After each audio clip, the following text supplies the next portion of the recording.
আচ্ছা,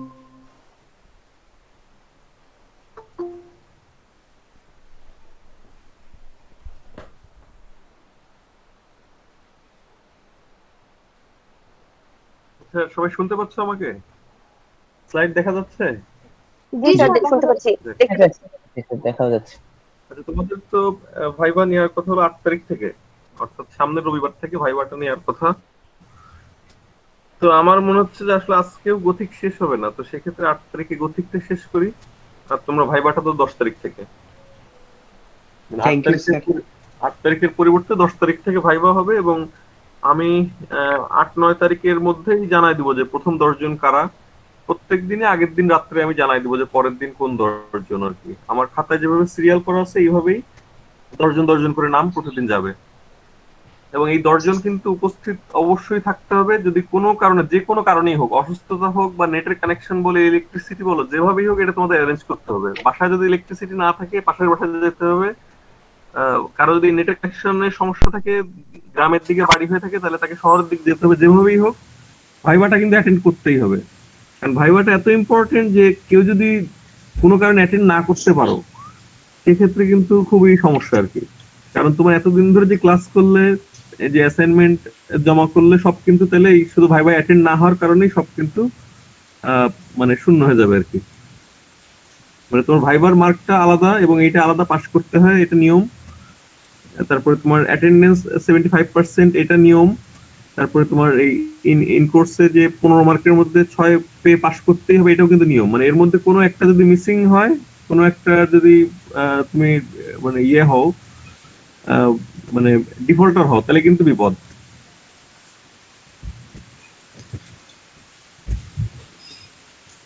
স্যার একটা প্রশ্ন ছিল স্যার। হ্যাঁ, স্যার আমাদের আপনি যে বলেন স্যার 9-10 তারিখে দিয়ে দিবেন, স্যার আমাদের কি মানে ড্রয়িং এন্ড পেন্টিং কি প্রথম শুরু হবে? হ্যাঁ, ড্রয়িং এন্ড পেন্টিং প্রথমে পড়বে। তোমরা তো 30 জন আছো, তো প্রথম 10 জন আমার খাতায় যেভাবে আছে এটার নামটা আমি দেখি যে পারলে আগেই দিয়ে দেবো, শুক্রবারেই পারলে দিয়ে দিব, আচ্ছা স্যার। শনিবার স্যার দিকে দিয়ে দিব। স্যার আমাদের মেবি একজনের নাম মনে হয় কাটা যাবে, মানে আমাদের হচ্ছে মৌমিতা সরকার ধরিত্রী নামে একটা মেয়ে ছিল যে হচ্ছে স্টাডি অফ করে দিয়েছে আর কি 4 ক্লাস।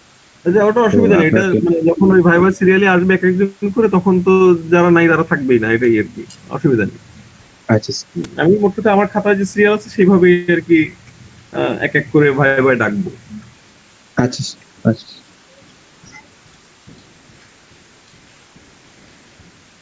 আচ্ছা, আমার গথিক গতদিন শুরু করলাম আর কি, গথিক আর্ট। এবং কেন গথিক আর্ট নাম দেওয়া হলো সেটাও মোটামুটি বলা হলো। যে তোমার রেনেসার এবং রেনেসা পরবর্তী সময়ের যে তাত্ত্বিকরা, তারা মনে করতে থাকলেন যে আসলে এর আগে, মানে যেহেতু রেনেসার সময় পুনর্জাগরণ হলো, ক্লাসিক্যাল চিন্তা চেতনা, ধ্যান ধারণা, শিল্পকলার পুনর্জাগরণ আমরা দেখি রেনেসার সময়, তাই না? অর্থাৎ গ্রিক রোমান ক্লাসিক্যাল পিরিয়ডের শিল্প, সংস্কৃতি, চিন্তা, এগুলোর আবার পুনর্জাগরণ রেনেসার সময় আমরা পাচ্ছি, তাই না? তো ফলে এই রেনেসার সময়ের যারা তাত্ত্বিক এবং এর পরবর্তী সময়েরও যারা তাত্ত্বিক, তারা অনেকেই এটা মনে করলেন, অর্থাৎ তোমার 15-16-17 শতকের অনেক তাত্ত্বিকই এটা মনে করতে লাগলেন যে গ্রিক ক্লাসিক্যাল বা রোমান ক্লাসিক্যাল সময়ের পরে এই যে রেনেসাঁ শুরু হলো, এর মধ্যবর্তী সময়ের শিল্পকলা এগুলো আসলে সমৃদ্ধ না, বিশেষ করে গথিকটা, অর্থাৎ রেনেসার ইমিডিয়েট আগের যে পিরিয়ডটা, এটাকে তারা চিহ্নিত করতে লাগলেন যে এটা আসলে এরকম মার্জিত না, এটা খুবই বর্বর নিদর্শন। তো ফলে এটার সঙ্গে গদদেরকে জুড়ে দেওয়া হলো আর কি। মানে এই আহ, আহ, যেহেতু তোমার কাছে এটা বিশ্রী মনে হচ্ছে, এটা বর্বর মনে হচ্ছে, এরকম একটা জায়গা থেকে, যদি এটা আদৌ কিন্তু মানে তোমার গদ্যের তৈরি কোনো শিল্পশৈলী, তা কিন্তু না। এবং এই গথিক শব্দটা প্রথম ব্যবহার করেন হলো তোমার জর্জিও ভাসারি। এটা তো গতদিন বলেই ফেলছে যে 1550-এ তিনি প্রথম আর কি গথিক শব্দটা ব্যবহার করলেন এই রেনেসার জাস্ট ইমিডিয়েট আগের যে স্থাপত্যের বৈশিষ্ট্য সেইগুলোকে বোঝানোর জন্য আর কি। এবং বলতে লাগলেন যে এটা হলো তোমার একদম বর্বর, তোমার বিচ্ছিরি, এই ধরনের আর কি। গথিক আর্কিটেকচারের আহ, খুব গুরুত্বপূর্ণ বিষয়টা তোমাদের তো গতদিনই আসলে অনেকগুলো বলে ফেলছে, যে পয়েন্টেড আর্চ, অর্থাৎ সুখাগ্র বা সুচালো খিলান, পয়েন্টেড আর কি, সুখাগ্র খিলান। এবং তোমার রিব, ভল্টের নিচে বা ছাদের নিচে রিবের ব্যবহার, রিব হলো ছাতার নিচে যে স্ট্রাকচার থাকে সেরকম যে পাথরের স্ট্রাকচার ব্যবহার করা হয় ছাদের নিচে, সেটা হলো রিব। তারপরে তোমার এখন আহ, প্রথম যে গুরুত্বপূর্ণ গথিক স্থাপত্যের নিদর্শন এবং যে স্থাপত্যকে মনে করা হয় যে গথিক স্থাপত্যের সূচনা যে স্থাপত্যের মাধ্যমে আর কি, যেই চার্চের মাধ্যমে, যেই অ্যাবের মাধ্যমে, সেটা হলো এই যে সেন্ট ডেনিসের যেই abbey church of Saint Denis, এটা হলো প্রথম গথিক স্থাপত্যের নিদর্শন, এবং এটা উত্তর ফ্রান্সের একটা জায়গা। সেন্ট ডায়োনিসিয়াস 3য় শতকে এখানে মারা যান। ডায়োনিসিয়াসকে তোমার এই সংক্ষেপে মানে ফ্রান্স ওয়ার্ডে বলা হয় হলো ডেনিস। ডায়োনিসিয়া এই ওয়ার্ডটাকে তোমার ফ্রেঞ্চে বলা হয় ডেনিস। তো তিনি ছিলেন হলো ফ্রান্সের খুব গুরুত্বপূর্ণ একজন সন্ন্যাসী বা সাধক। কারণ হলো যে তিনি প্রথম 1300 মানে এই 3য় শতকে ফ্রান্সে খ্রিস্টান ধর্ম প্রচারের ক্ষেত্রে খুব প্রধান একজন ব্যক্তি। তো ফলে তাকে ফ্রান্সে বা ফ্রান্সের আরেকটা নাম কিন্তু গল। তো এই অঞ্চলের খুব গুরুত্বপূর্ণ একজন সাধু সন্ন্যাসী হিসেবে তাকে মনে করা হয়। এবং তিনি মারা গেলেন 7ম শতকে। তার সমাধির তোমার সমাধির পাশে একটা ইয়ে তৈরি করা হলো, একটা অ্যাবে তৈরি করা হলো, এই যে চার্চ ইয়ে আর কি, মঠ। এবং 9ম শতকে স্থানীয় যে সন্ন্যাসীরা ছিলেন তারা তারা এখানে আবার একটা ইয়ে করলেন, একটা ব্যাসিলিকা তৈরি করলেন, এবং সেই ব্যাসিলিকায় 6ষ্ঠ শতক পর্যন্ত যতজন ফ্রান্সের রাজা ছিলেন তাদের কবর পাশাপাশি এই যে ইয়ের কবর, এই যে সেন্ট ডেনিসের কবর একসঙ্গে। তার স্লাইড দেখা যাচ্ছে না। আচ্ছা, ফ্ল্যাট দেখতে হচ্ছে না, দাঁড়াও। দেখতে পাচ্ছ এখন? হ্যাঁ স্যার। হ্যাঁ স্যার, এখন দেখা যাচ্ছে।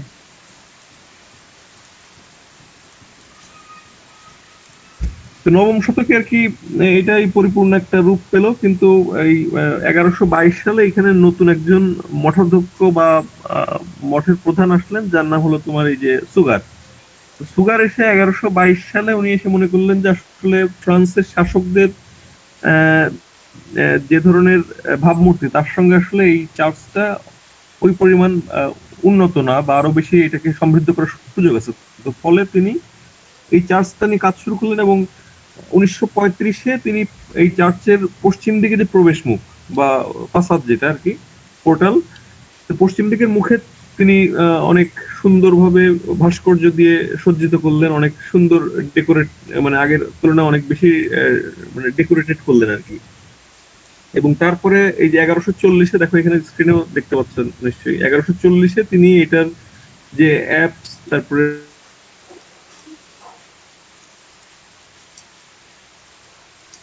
গির্জার পূর্ব দিক অংশে হাত দিলেন, এবং এইখানের যে ছাদ ছিল বা যে এই ধরনের আগে নকশা ছিল সেটাকে চেঞ্জ করে তোমার এই যে পয়েন্টেড আর্চ, তারপরে তোমার রিপ ভল্ট, এগুলোর ব্যবহার করলেন আর কি। এবং সে অ্যাম্বুলেটরি, তারপরে স্কোয়ার, রেডিয়েটিং চ্যাপেল, এই শব্দগুলো মোটামুটি তোমরা আগে থেকেই জানো, রোমানস্ক সময় থেকেই জানো। এখানে পয়েন্টেড আর্চ তো আসলে দেখানোর কিছু নেই, দেখতে পাচ্ছ আর কি অলরেডি। এখন ব্যাপার হলো যে তোমার পয়েন্টেড আর্চ ব্যবহার করার কারণে যে সুবিধাটা হচ্ছে, সেটা গতদিন আমি একটা ছবি দেখে তোমাদেরকে ব্যাখ্যা করলাম আর কি, যে যে সুবিধা, এবং এর নিচে রিপ ব্যবহার করা হচ্ছে ভল্টের নিচে। তো ফলে ভল্ট ওজন আগের তুলনায় অনেক কম হচ্ছে, এবং পয়েন্টেড আর্চ ব্যবহার করার কারণে কোথায় কোথায় কি পরিমাণ পড়ছে সেটা কিন্তু খুব সুন্দর করে স্থাপত্যিক ক্যালকুলেট হচ্ছে। তারপরেও এই রিবের মাধ্যমে পুরো ভল্টের ওয়েটটা সুন্দর করে চারটা পায়ার মধ্যে চলে যাচ্ছে, বা সরি পায়া না, মানে স্তম্ভ বা পিলার, এগুলোর মধ্যে সুন্দর করে ডিস্ট্রিবিউট হয়ে যাচ্ছে। ফলে দেখা যাচ্ছে যে এই সিলিং এর বা তোমার ভল্টের যে ওয়েট, সেটা কিন্তু ওয়ালে আগের মতন আরো ব্যাপকভাবে পড়ছে না আর কি। ওয়ালের প্রয়োজনটা, মানে ওয়ালটা ইচ্ছা করলেই কমায় ফেলা যায়। হ্যাঁ, ফলে এই যে তোমার ওয়াল গুলো ছাড়াও যে সুন্দরভাবে ভল্টটা দাঁড়ায় থাকতে পারছে। তো এই ওয়ালের জায়গাটায় এখন তোমার রঙিন বা রঙিন মানে স্টেইন গ্লাসের ব্যবহার শুরু হলো আর কি। স্টেইন গ্লাস মানে খুব কালারফুল গ্লাস, এবং সেই গ্লাস লাগানো হচ্ছে, দেখো যে একই সঙ্গে তোমার ওয়ালের যে ওয়ালের কারণে যে প্রতিবন্ধকতা তৈরি হয় আলো আসতে, সেটাও থাকছে না। আবার একই সঙ্গে স্টেন গ্লাসের কারণে খুব কালারফুল লাইট ভিতরে এসে পড়ছে আর কি, মানে ফলে গির্জার পরিবেশটাও তোমার একটা আধ্যাত্মিক একটা সুন্দর একটা পরিবেশ তৈরি হচ্ছে।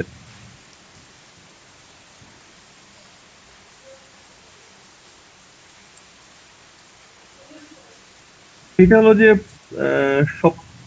ষষ্ঠ লুইস আর কি এসে ওনার ওয়াইফ সহ কুইন সহ এসে এটা ডেনিস 1144-এ এটার মানে একটা উদ্বোধনী মতন হয় আর কি।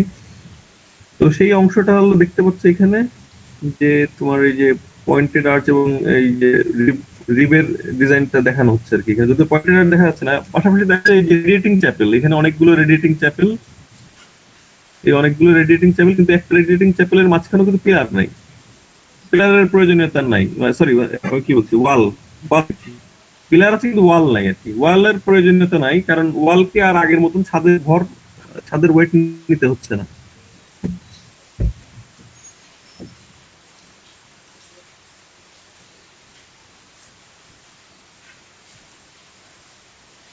এটা তো আশা করি সবার কাছে ক্লিয়ার, তাই না? গথিক রিপ ভল্টের এই যে যে আসছে এখন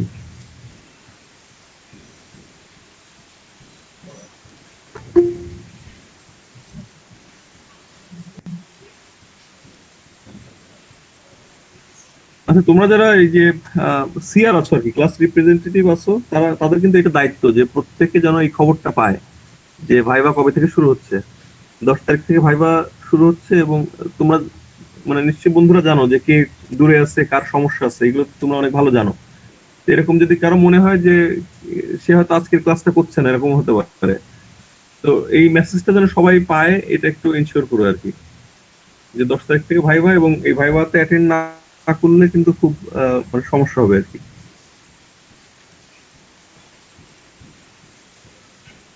তো আগের দিনও আসলে এই এই ডিজাইনটা তোমাদের দেখানো হলো যে সুবিধা অসুবিধা বোঝানোর জন্য, যে তোমার অর্ধবৃত্তকার খিলান, এই যে অর্ধবৃত্তকার খিলান দিয়ে যদি ভল্ট তৈরি করা হয় তাহলে কেমন হয়, আর এই যে পয়েন্টেড বা শুকাগ্র খিলান যদি ব্যবহার করা হয় তাহলে বিষয়টা কি হয়। শুকাগ্র খিলান যখন ব্যবহার করা হচ্ছে তখন দেখা যাচ্ছে যে একদম ভল্টের যে হাই পয়েন্ট যেটা একদম সেই পর্যন্ত তোমার এই যে শুকাগ্র খিলানটা উঠানো যাচ্ছে। দেখো যে এফ আর এল দুইটা কিন্তু মোটামুটি একই অবস্থায় আর কি, একই হাইটে আছে, ফলে তোমার আলো আগের চেয়ে অনেক বেশি আসছে, এবং উপরে ইটের বা তোমার পাথরের যে ওজনটা সেটাও অনেক কমে যাচ্ছে আর কি, মানে পাথরের পরিমাণ বা ইটের পরিমাণ কমে যাচ্ছে, ফলে ওজনও অনেক হালকা হয়ে যাচ্ছে আগের তুলনায়। আর আগে দেখো যে রোমানস্ক সময়ে যেটা ব্যবহার করা হতো এই যে অর্ধবৃত্তকার খিলান, তো অর্ধবৃত্তকার খিলানের প্রধান সমস্যা হলো যে তোমার কোন পাশ মানে যে পাশটা বড় হবে, চওড়া হবে বেশি, যেমন এখানে ডি এবং সি বা এ বি, এগুলো হলো চওড়া অংশ, এই চওড়া অংশ অনুযায়ী তোমার হাইটটা নির্ধারিত হবে, এবং এই খিলানটা চওড়া অংশের খিলানটা তৈরি হওয়ার পরে ভল্টটা কমপ্লিট করার জন্য আরো উপরে যেতে হয় আর কি। অর্থাৎ এই দেখো এইচ এর পরে এফ কিন্তু আরো বেশ খানিকটা উঁচুতে, অর্থাৎ তোমার ভল্টটা কমপ্লিট করতে গেলে উপরে আরো তোমার গোলার্ধটা কমপ্লিট করতে হবে আর কি, ফলে তোমার এখানে ইট বা পাথর বেশি লাগছে, আলোর ঢোকার পরিমাণ কমে যাচ্ছে, অনেকগুলো অসুবিধা। আর এই মানে উপরে ভল্ট ভারী হলে স্বাভাবিকভাবেই তোমার রোমান্সের সময় আমরা কি দেখলাম যে ওয়াল গুলা কিন্তু অনেক ভারী, মানে মোটা করে তৈরি করা হতো। মোটা করে তৈরি করা হচ্ছে কারণ হলো যে তোমার উপরে যে হেভি ভল্ট বা অনেক ওজনের যে ভল্টটা, সেটাকে তো আবার মানে সাইজ করে রাখতে হবে, তাই না? তো ওইটাকে ধরে রাখার জন্য আবার মোটা দেয়ালের দরকার। তো রোমানস্কের সময় কিন্তু মোটা দেয়াল ব্যবহার করা হতো ইয়েতে, চার্চে বা মঠে, যেহেতু সিলিং ভারী হতো বা ভল্ট ভারী হতো।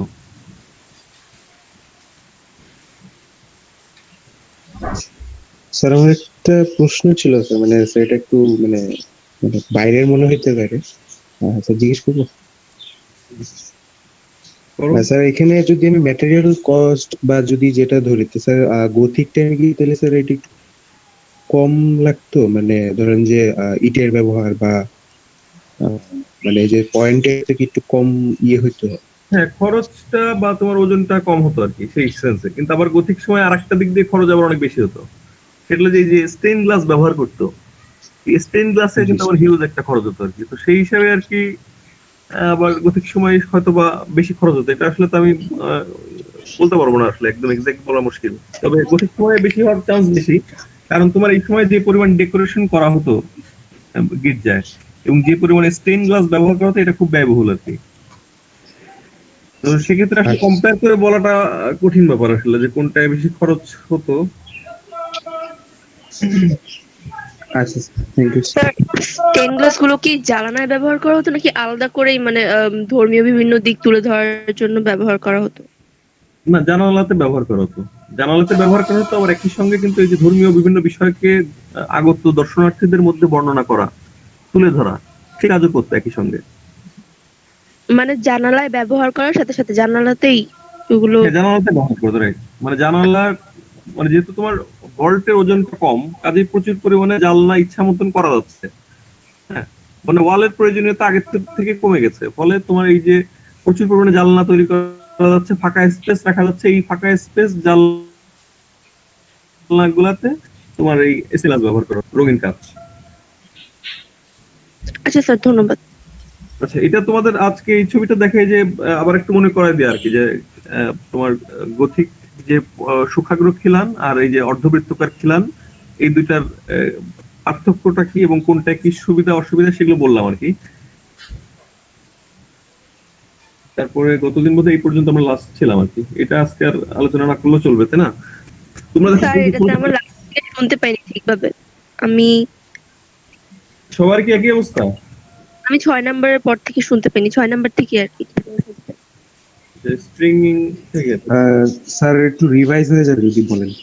আচ্ছা, তোমরা এইটার এই যে ছবিটা দেখতে পাচ্ছ, এর চেয়ে আরো একটা ভালো ছবি কিন্তু তোমাদের 8 পেজেস বইটাতে আছে। হ্যাঁ, এখানে যেমন এই যে ফ্লাইং বাট্রেস 1-এ, 2 নম্বরে পিনাকেল, 3 নম্বরে ভল্টিং ওয়েভ, এইভাবে লেখা। ওইখানে কিন্তু এই যে ফ্লাইং বাট্রেস এটা লেখে আবার 3-4 লাইনে ছোট্ট করে একটা ডেসক্রিপশন আছে। তারপর পিনাকেল এটা লেখা পড়ছে, আবার ছোট্ট করে পিনাকেলটা কি এটা একটা ডেসক্রিপশন আছে। হ্যাঁ, তো এটা একটু দেখে নিও আর কি। 8 পেজেস তো তোমাদের সবার কাছে পিডিএফ এখন আছে। তো ফ্লাইং বাট্রেস হলো তোমার গথিক স্থাপত্যের মানে খুবই গুরুত্বপূর্ণ একটা ফিচার্স, খুবই গুরুত্বপূর্ণ একটা বৈশিষ্ট্য আর কি। তারপরে যে পিনাকেল যেটা, এটাও খুব গুরুত্বপূর্ণ বৈশিষ্ট্য। ফ্লাইং বাট্রেসটা কি আসলে? মূলত এই যে তোমার নেভ আর্কেড, তারপরে এর উপরে যে নেভের যে হাইট, এই আহ, এই এই ওয়াল পিলার এগুলাকে তোমার আসলে এর উপরে যে ভাতটা পড়ছে উপরে, এমনিতেও তোমার ভল্ট তো হালকা হচ্ছে আগের তুলনায় অনেক, এবং তোমার এই রিপ ব্যবহার করার কারণে এখন স্থাপত্যিরা আরো বেশি নির্দিষ্ট করে জানে যে আসলে কোথায় কি পরিমাণ ওয়েট যাচ্ছে। তো সেই উপরের ভল্টের ওয়েটটা যখন তোমার এই যে পায়ার বা পিলারে আসছে, সেই পিলারটাকে আবার আরেকটা এক্সট্রা সাপোর্ট দেওয়ার জন্য তোমার মানে বাইরে থেকে একটা চাপ দেওয়ার জন্য তোমার এই ফ্লাইং বাট্রেসটা করা হচ্ছে। এই যে ফ্লাইং বাট্রেস দেখো, এই যে সারি সারি ফ্লাইং বাট্রেস, যে তোমার এই যে পিলার বা পায়ারকে বা এই পুরো এই পাশের পুরো স্ট্রাকচারকে, দুই পাশের পুরো স্ট্রাকচারকে যে বাইরে থেকে একটা চাপ দিয়ে ধরে আছে আর কি। আবার এই ফ্লাইং বাট্রেসকে আরো বেশি মাটির দিকে যেন সে থাকে, মাটির দিকে একটা প্রেসার থাকে, এই জন্য কিন্তু উপরে যে পিনাকেল গুলো করা হচ্ছে আর কি। মানে প্রয়োজনের পরেও এক্সট্রা একটা অংশ বাড়ায় দেওয়া হচ্ছে, একই সঙ্গে এটা ডেকোরেশনের কাজও হচ্ছে, আবার একই সঙ্গে এই বাট্রেসটাকে আবার মাটির দিকে প্রেসার দিয়ে রাখছে আর কি সেটা।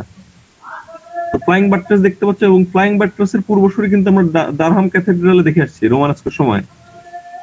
ওইখানে তোমার এই যে কোয়াড্রেনাল আর্চ ছিল, অর্থাৎ মানে ফ্লাইং বাট্রেসের ছোট ভার্সন বা পূর্ববর্তী ভার্সন। তারপরে এই যে পিনাকেল তো দেখলে, যে 2 নম্বরে পিনাকেল। তারপরে ভল্টিং ওয়েভ। ভল্টিং ওয়েভ হলো তোমার কোনটা, যে রিবের মানে দুইটা রিবের মাঝখানে যে ছাদ, সেটাকে বলা হচ্ছে তোমার ভল্টিং ওয়েভ। মানে ছাদটা আর কি, সোজা কথায় বলতে গেলে ছাদ হলো, ছাদের উপরের অংশটাকে বলা হচ্ছে ভল্টিং ওয়েভ।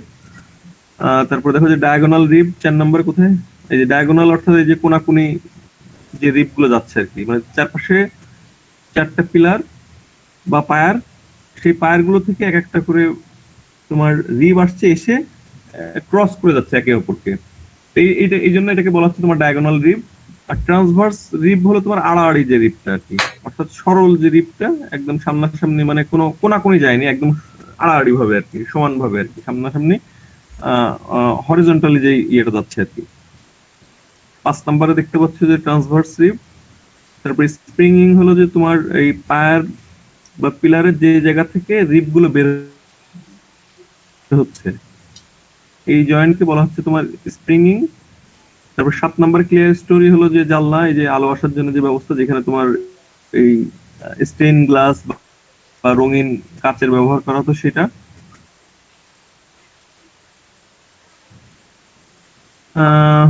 তারপরে হলো ট্রাইপ, আরেকটা মানে আরেক কি মনে হয় আর কি, আরেকটা ফ্লোরের মতন দেখা যায়। ট্রাইপোরিয়াম তোমার হলো যে আসলে গ্যালারির মতনই, কিন্তু গ্যালারি না, এটা তোমার মানে কি বলে এটাকে বলে তোমার আহ, স্যার জাস্ট ডেকোরেশনের জন্য ইউজ হতো, না এটার কোনো আলাদা কোনো ব্যবহার ছিল? মানে এটার একটা ব্যবহারও ছিল আর কি, একই সঙ্গে ডেকোরেশন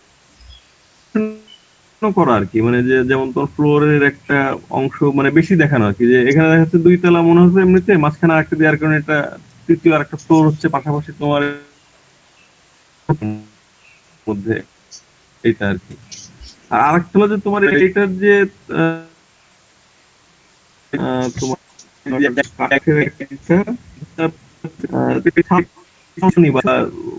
ফল সিলিং এর মতো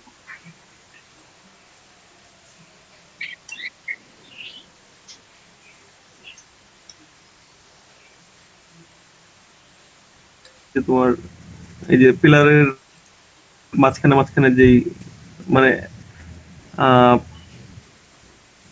তোমার 2টা পিলারের মাঝখানের যে কানেকশন এবং পিলারের সঙ্গে যে ট্রায়াঙ্গেল উল্টা করে, উল্টা দেখলে উল্টো ত্রিভুজের মতন যে অংশটা, এই যে সারিটা, এটাকে নিয়ে মার্কেট বলা হচ্ছে। তারপর কম্পাউন্ড পায়ার হলো 10 নম্বর, মানে বেশ কয়েকটা পায়ার এক হলে যেটা হচ্ছে আর কি কম্পাউন্ড পায়ার।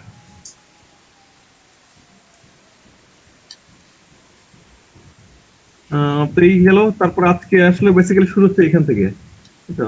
আচ্ছা, আজকে হলো ফ্রান্সের উত্তর দিকে একটা জায়গা, এবং ফ্রান্স হলো তোমার গথিক স্থাপত্যের সূচনাটা কিন্তু এই যে উত্তর ফ্রান্সেই আর কি প্রথম, এই যেমন সেন্ট ডেনিস অ্যাবে এবং চার্চ দেখতে দেখে আসলাম এর আগে আমরা। তারপর আসছে তোমার এই সাত্রে ক্যাথেড্রাল, সাত্রে কি একজন আসছে, আমি একটু দেখি।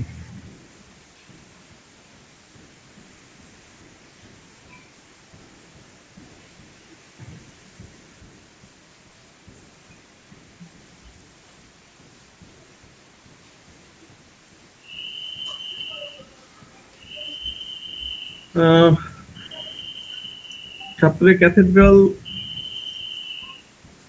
দেখো যে মোটামুটি যে ধরনের বৈশিষ্ট্য আমরা পাবো ইয়েতে গথিক সময়ের স্থাপত্যে, মানে বিশেষ করে চার্চ এবং অ্যাবেতে যে ধরনের বৈশিষ্ট্য পাবো সেগুলো এখানে দেখো যে বাইরের দিকে কেমন। যে বাইরে এটা হলো তোমার ওয়েস্ট ফাসাদ, বা তোমার পশ্চিম দিকের যে প্রবেশ মুখটা গির্জার সেটা, এটা রোজ উইন্ডো। এই রোজ রোজ উইন্ডো কিন্তু তোমার গথিক স্থাপত্যের খুব গুরুত্বপূর্ণ একটা বৈশিষ্ট্য। রোজ উইন্ডো কেন বলা হয় এটা দেখে বুঝতে পারছো, যে ফুলের পাপড়ির মতন একটা ডিজাইন, যেটা তোমার একটা মনে হচ্ছে একটা বিন্দু থেকে বিকশিত হচ্ছে, ফুলের পাপড়ি যেমন ছড়ায় একটা জায়গা থেকে, সেরকম আর কি। এবং এই রোজ উইন্ডোতে তোমার ইয়ে ব্যবহার করা হতো, স্টেন গ্লাস। তারপরে অনেক গির্জার ক্ষেত্রেই আমরা যেটা দেখবো যে 3টা প্রবেশ মুখ, এবং এই প্রবেশ মুখগুলোতে প্রচুর পরিমাণে রিলিফ স্কাল্পচার আমরা দেখবো, বিশেষ করে যে টিম্পানাম, ট্রোমাও। টিম্পানাম এবং ট্রোমাও, এই কথাগুলো আশা করি সবাই মনে আছে, রোমানস্কোর সময় এটা আমি বলছিলাম যে এটা কিন্তু মানে গির্জার এই অংশগুলোর নাম মনে রাখাটা জরুরি, কারণ তুমি যখন পড়তে যাবা বা নিজে লিখতে যাবা একটা বিষয় বা কাউকে বলতে যাবা, তখন কিন্তু এই কোন অংশ এটা আরেকজনকে বোঝাতে গেলে বা নিজে বুঝতে গেলেও এই নামগুলো একটু মনে রাখা দরকার। টিম্পানাম হলো, আমি একটু কাছে যাই, এই যে টিম্পানাম হলো, এটা হলো প্রবেশ মুখটা ক্লোজ ছবি। টিম্পানাম হলো এইটা, এই যে 2 পাশে মনে করো 2টা পোস্ট বা পিলার, তারপরে লিন্টেল, লিন্টেলের উপরে যে অংশটা অর্ধচন্দ্রাকৃতির বা আহ, মানে হাফ সার্কেল আর কি, এই জায়গাটাকে বলা হচ্ছে টিম্পানাম।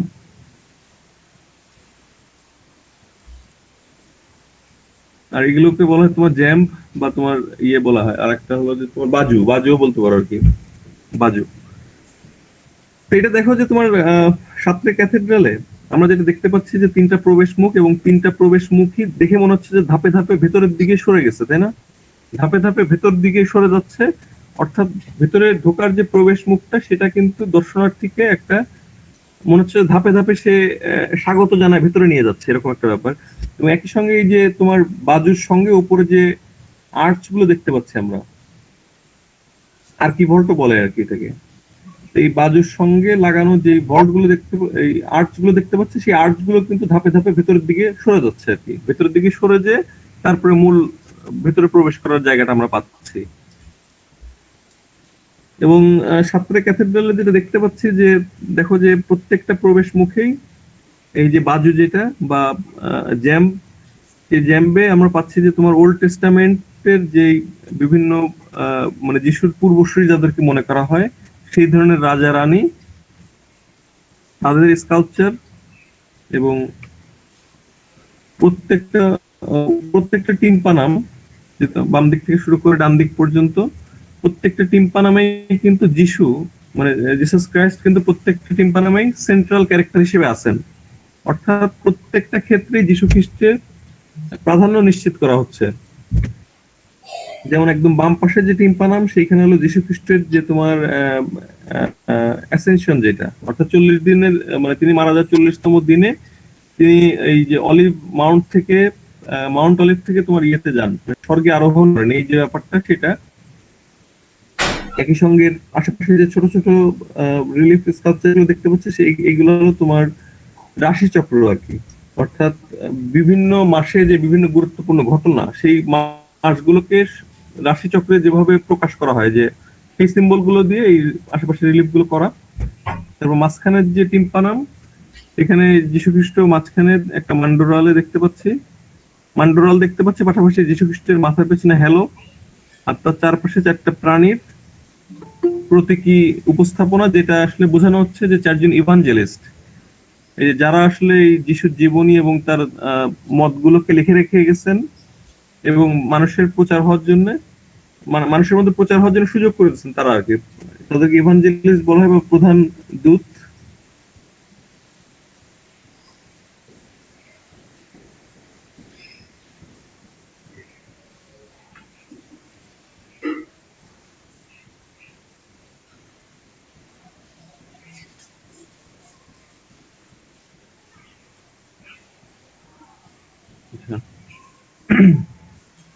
ইভানজেলিস্টের প্রতীক হিসেবে যে সাইন গুলো আসে আর কি, সেগুলো এখানে দেখতে যে যেমন সিংহ, তারপরে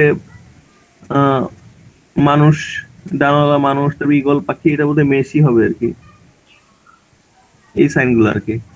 আর পাশাপাশি তোমার এই যে নিচে এবং উপরে সবকিছু মেলায় তোমার তার 12 জন শিষ্য এবং ওল্ড টেস্টামেন্টের যে গুরুত্বপূর্ণ রাজা রানীরা আছেন তারাই আর কি। আবার তারপরে যে 12 জন এল্ডার যারা তোমার এই যে ধর্মীয় সঙ্গীত গায়, এই যে ইয়েতেও আমরা দেখছি আগে রোমানস্কো মইজাকে দেখছি, বোধহয় মইজাকে না, মইজাক চার্চে দেখছি আর কি।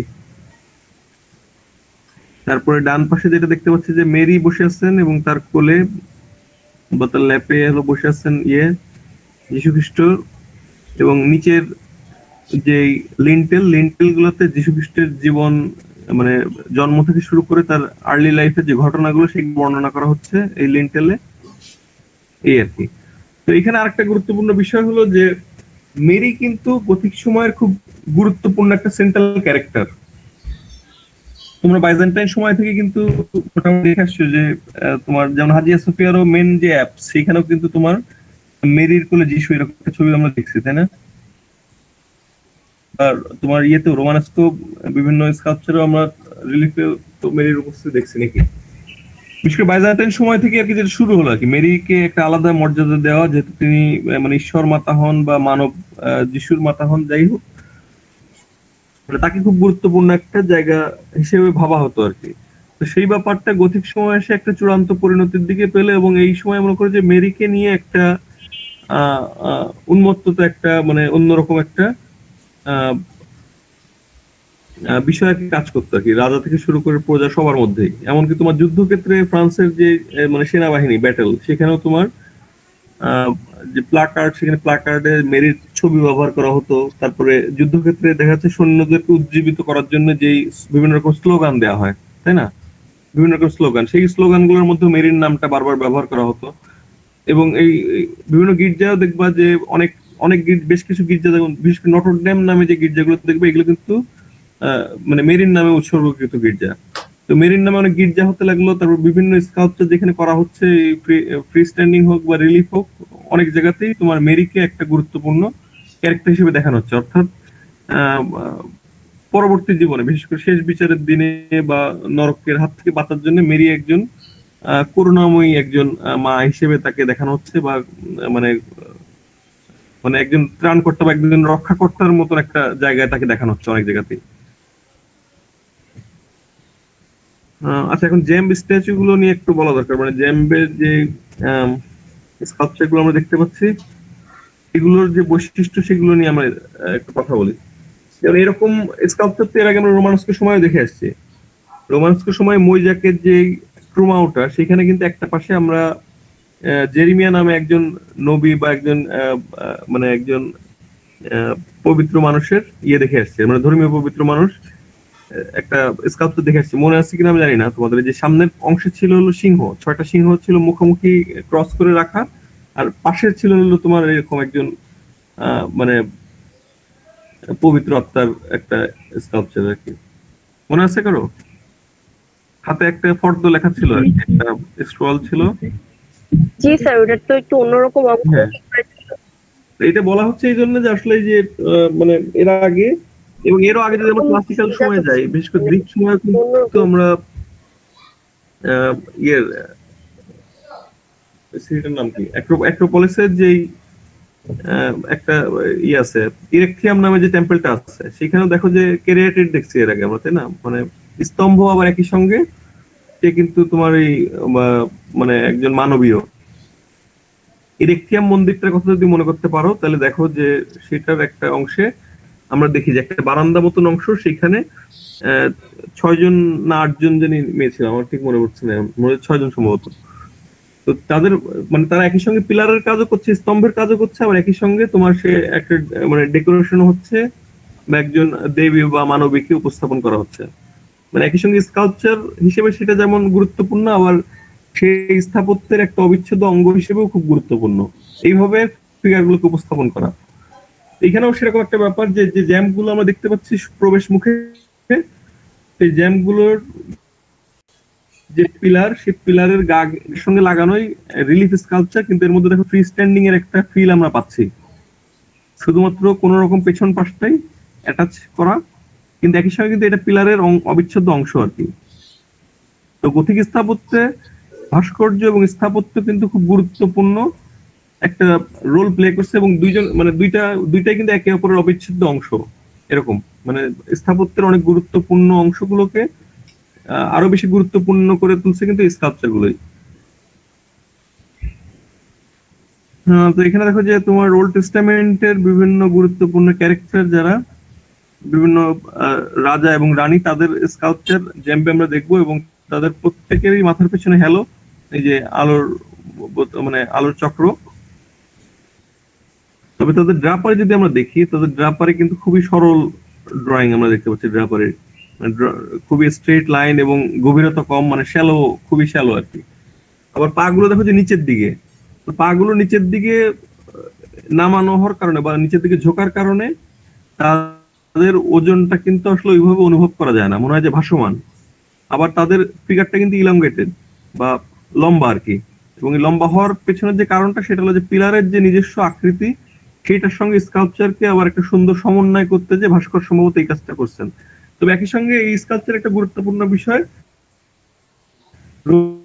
রোমানস্কের সময় আমরা যেরকম স্কাল্পচার গুলো দেখছি, সেগুলো কিন্তু অনেক বেশি মানে ফ্ল্যাট ধরনের আর কি, অনেক বেশি তোমার সমতল ভাব দিক। এখানে কিন্তু দেখো যে এখানেও সমতল ভাব আছে, যেমন ড্রাপারির মধ্যে পুরো পিকারটার মধ্যে সমতল ভাব আছে। তারপরেও এটাই দেখো যে মুখের দিকে যদি তাকাই আমরা, এই তিনটা স্কাল্পচারের মুখের দিকে তাকালে আমরা এটা খুব স্পষ্টভাবে বুঝতে পারছি যে আগের জায়গা থেকে কিন্তু ভাস্কর অনেক বেশি ক্লাসিক্যাল আর্টের দিকে ঝুঁকে পড়ছেন আর কি। মানে রোমানস্কর সময়ের তুলনায় এই সময় এসে ভাস্কররা অনেক বেশি আবার আস্তে আস্তে ক্লাসিক্যাল সময় স্কাল্পচার গুলোর দিকে ফিরে দেখছেন বা তাকাচ্ছেন। এবং দেখো যে প্রত্যেকের কিন্তু আলাদা আলাদা নিজস্ব বৈশিষ্ট্য, নিজস্ব যে ব্যক্তিত্ব, সেগুলো আমরা বুঝতে পারছি আর কি। মানে এই তিনটা মানুষই যে এক না সেটা খুব স্পষ্ট। এবং মানে তাদের মুখের মধ্যে আগের যেই কি বলবো, আগের যে ফ্ল্যাটনেস ছিল আগের রোমানস্কোর সময়, সেই জায়গা থেকে কিন্তু অনেক বেশি তোমার ডাইনামিক, অনেক বেশি ভলিউম আমরা পাচ্ছি, অনেক বেশি মানবিক মনে হচ্ছে আরো বেশি, তাই না? তো তার মানে একটা জিনিস আমরা বুঝতে পারছি যে গথিক সময়ের পরে যে রেনেসা আসলো, তো সেই রেনেসা আসার আগে কিন্তু গথিক সময়ে কিন্তু রেনেসার অনেক কিছু কিন্তু আস্তে আস্তে আবার চর্চা হতে শুরু করে আর কি। মানে আর্ট সম্পর্কে জানতেন বা তার স্টাডি আছে আর কি, যার কারণে তিনি আগের চেয়ে অনেক বেশি সাবলীল ভাবে আরো বেশি মানবীয় গুণাবলী সম্পন্ন তোমার মানে স্কাল্পচার গুলো করতে পারছেন। মানে এখানে দেখা যায় পোর্ট্রেট গুলা আর গ্রাফারি গুলা, মানে পোর্ট্রেটের যে ধরনের আমরা ডাইমেনশন পাচ্ছি, তারপরে অল্প নিচে দেখা যায় তার গ্রাফারি গুলা কিন্তু খুবই ফ্ল্যাট। মানে এখানে দেখা যাচ্ছে যে গ্রাফারি গুলা সেই ক্ষেত্রে রোমানস্ক সময়ের যে বৈশিষ্ট্য সেগুলোই বহন করে যাচ্ছে, কিন্তু পোর্ট্রেটের জায়গায় এসে আমরা একটা জিনিস বুঝতে পারছি যে ভাস্কর অনেক বেশি এখন মানে ক্লাসিক্যাল শিল্পের দিকে ঝুঁকে পড়ছেন।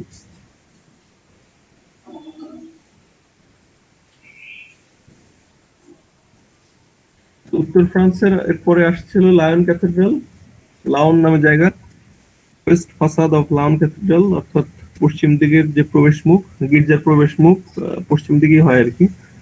সেই পশ্চিম দিকের প্রবেশ মুখে এই আগের সাতরে ক্যাথেড্রালের মতনই এখানেও তিনটা প্রবেশ মুখ পাচ্ছি, এবং প্রবেশ মুখের উপরে মাঝখানে একটা রোজ উইন্ডো পাচ্ছি, যেটা গথিক স্থাপত্যের আরেকটা গুরুত্বপূর্ণ নিদর্শন। তোমাকে শুনতে পাচ্ছ সবাই আমাকে? জি স্যার, শুনতে পাচ্ছি। হ্যাঁ স্যার, শুনে যাচ্ছি স্যার। এখানে দেখো যে মানে তথাকথিত বা কনভেনশনাল যে অ্যাপস আমরা দেখি যে হাফ সার্কেল হয় বা অর্ধ গোলাকৃতির হয় সাধারণত, তাই না? তো এখানে দেখো যে অ্যাপস এর ওরকম জায়গা নেই, অর্থাৎ পুরোটাই স্কোয়ার একটা জায়গা, মানে মানে চতুর্ভুজ আর কি। তারপরে দুইটা ট্রান্সেপ্ট দেখতে পাচ্ছি, তারপর ট্রান্সেপ্ট থেকেও প্রবেশের জায়গা কিন্তু আমরা পাচ্ছি আর কি। আচ্ছা, এটা পশ্চিম, পূর্ব পশ্চিম, আচ্ছা উত্তর দক্ষিণ, মানে দক্ষিণ দিকের যে ট্রান্সেপ্ট, সেই ট্রান্সেপ্টে আমরা একটা প্রবেশের যে সিঁড়ি সেটা দেখতে পাচ্ছি আর কি। অর্থাৎ গথিক সময় এসে আমরা ট্রান্সেপ্ট থেকে গির্জায় বা চার্চে প্রবেশের সুযোগ দেখতে পাচ্ছি। আচ্ছা, এখানে যদি আমরা দেখি যে নেভের ক্যারেক্টারে দেখতে পাচ্ছি যে তোমার এই রিব গুলো, এই যে ক্রস মানে তোমার ডায়াগোনাল রিব, আর মাঝখানে যেগুলো স্ট্রেট সেগুলো হলো ট্রান্সভার্স রিব বা আড়াআড়ি রিব যেটা। দেখো যে এই যে ক্রসটা শেষ হচ্ছে যেই চতুর্ভুজের মধ্যে,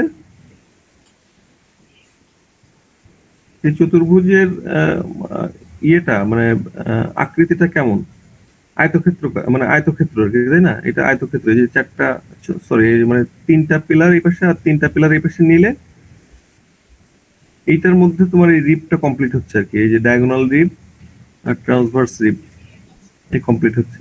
তো ফলে এই যে একটা চতুর্ভুজের মধ্যে তোমার 6টা পার্ট আমরা দেখতে পাচ্ছি, 1টা 2টা 3টা 4টা 5টা 6টা। তো এটাকে 6 পার্টিয়াল ভল্ট বলা হয়, যেহেতু 6টা অংশ আর কি, এই জন্য 6 পার্টিয়াল ভল্ট বলা হয়। এবং নেভটা আগের তুলনায় বেশ খানিকটা চওড়া হচ্ছে বিধায় তোমার এই আইলস যেটা বা পাশের যে অতিরিক্ত মানুষের যে জায়গাটা, সেটা কিন্তু দেখো যে মানে বর্গক্ষেত্র হচ্ছে আর কি, তাই না? পাশের আইলস গুলো বর্গক্ষেত্র, কিন্তু নেভের এখানে আমরা দেখতে পাচ্ছি তোমার আয়তক্ষেত্র। এইটাও হলো গথিক সময়ের একটা গুরুত্বপূর্ণ বৈশিষ্ট্য, যে নেভের যে বে বা নেভের যে জায়গাটা, সেইগুলোকে তোমার আড়াআড়ি আয়তক্ষেত্রের মতন করে ভাগ করা হচ্ছে। এই যে আড়াআড়ি ভাবে এক একটা আয়তক্ষেত্র, এবং পাশের যে আইলস সেগুলো তোমার বর্গক্ষেত্র হয়ে যাচ্ছে। এবং এখানে যে গ্যালারি ব্যবহার করছে, সেই গ্যালারিতেও তোমার একইভাবে বর্গক্ষেত্র গ্যালারি হচ্ছে, মানে হ্যাঁ বর্গক্ষেত্র গ্যালারি হচ্ছে। ভেতরের ছবিটা দেখো যে কেমন, যে এখানে 4টা অংশ আমরা দেখতে পাচ্ছি লায়ন ক্যাথেড্রালে। এবং শেষে দেখো যে অ্যাপসের এখানে আরেকটা রোজ উইন্ডো পাচ্ছি। আর এই যে অ্যাপসের রোজ উইন্ডোর নিচে যে তিনটা লম্বা লম্বা জানলা দেখতে পাচ্ছি, এটাকে বলা হয় ল্যান্ডসেট। এবং সেই ল্যান্ডসেটের বৈশিষ্ট্য হলো যে এটা লম্বা লম্বা জানলা, এবং একই সঙ্গে এই লম্বা জানলার উপরে যে আর্চটা, সেই আর্চটা কিন্তু তোমার শুকাগ্র খিলানের মতনই আর কি, মানে পয়েন্টেড আর্চ। তো এই যে 6 পার্টিকেল ভল্ট, এখানেও কিন্তু দেখো যে এই মানে পয়েন্টেড আর্চ তো খুবই কমন একটা বৈশিষ্ট্য, সেই পয়েন্টেড আর্চ এটা নিশ্চিত করা হচ্ছে।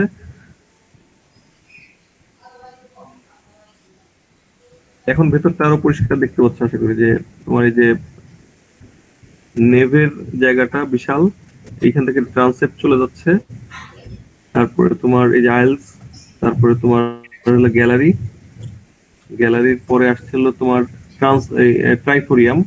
ট্রাইফোরিয়ামটা হলো একটা তোমার গথিক স্থাপত্যের আরেকটা মানে যোগ করা অংশ আর কি, গির্জার ক্ষেত্রে আরেকটা আলাদা যোগ করা অংশ।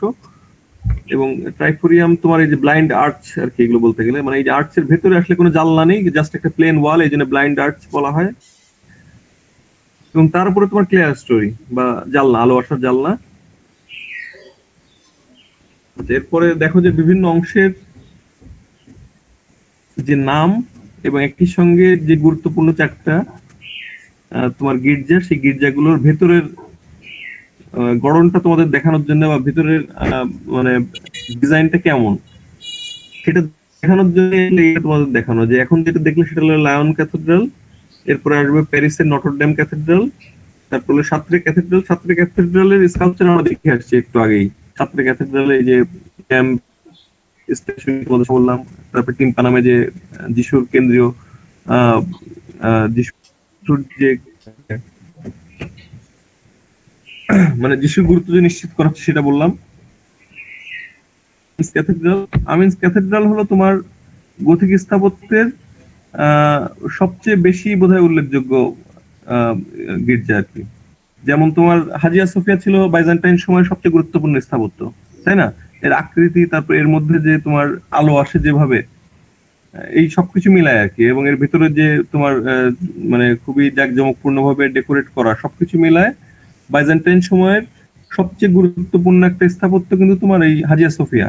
তেমনি ভাবে এই যে আমিনস ক্যাথেড্রাল যেটা সর্বডানে দেখতে পাচ্ছ, এটা হলো তোমার গথিক স্থাপত্যের, হাই গথিক স্থাপত্যের খুবই উল্লেখযোগ্য এবং সবচেয়ে গুরুত্বপূর্ণ একটা ইয়ে নিদর্শন। মানে ফ্রান্সে গথিক স্থাপত্যের সবচেয়ে গুরুত্বপূর্ণ নিদর্শন হলো এই আমিনস ক্যাথেড্রাল। এখন আমি বিভিন্ন অংশগুলো দেখো, এই যে আর্কেড বলা হচ্ছে কোনটাকে, নেভ আর্কেড বললে তোমরা কোনটা বুঝবে সেটা, এই যে নিচের এই অংশটা হলো নেভ আর্কেড। প্রত্যেকটা গির্জাতে দেখতে পাচ্ছ যে লায়ন, প্যারিস, সাত্রে, আমিনস, প্রত্যেকটাতেই নেভ আর্কেড বললে যে অংশটাকে আমরা বুঝবো সেটা। তারপরে দেখো যে গ্যালারি কোনটা, আচ্ছা তারপরে দেখো যে ট্রাইফোরিয়াম, ট্রাইফোরিয়াম শুধুমাত্র লায়ন পাচ্ছে আর কি। তারপরে ক্লিয়ার স্টোরি বা আলো আসার জন্য যে ফাঁকা জায়গা, জানলা, এবং এই ক্লিয়ার স্টোরিতেই কিন্তু তোমার মূলত আসলে এই স্টেইন গ্লাস ব্যবহার করা হতো।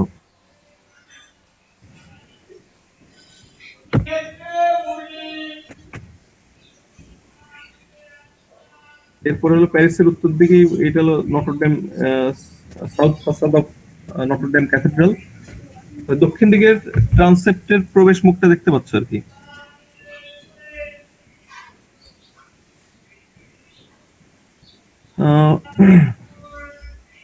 জন্ম সরি মানে কোন সালে সেটা দেখতে পাচ্ছে যে 1163 থেকে শুরু। নটরডেম ক্যাথেড্রালের সবচেয়ে গুরুত্বপূর্ণ বিষয় হলো যে এখানে তোমার বাট্রেসের ব্যবহার, মানে প্রথম ফ্লাইং বাট্রেসের পরিপূর্ণ ব্যবহার করা হচ্ছে এই নটরডেম ক্যাথেড্রালে। এবং এই নটরডেম ক্যাথেড্রালের তোমার বাট্রেস গুলো দেখো যে বাইরে থেকে দেখতে কেমন।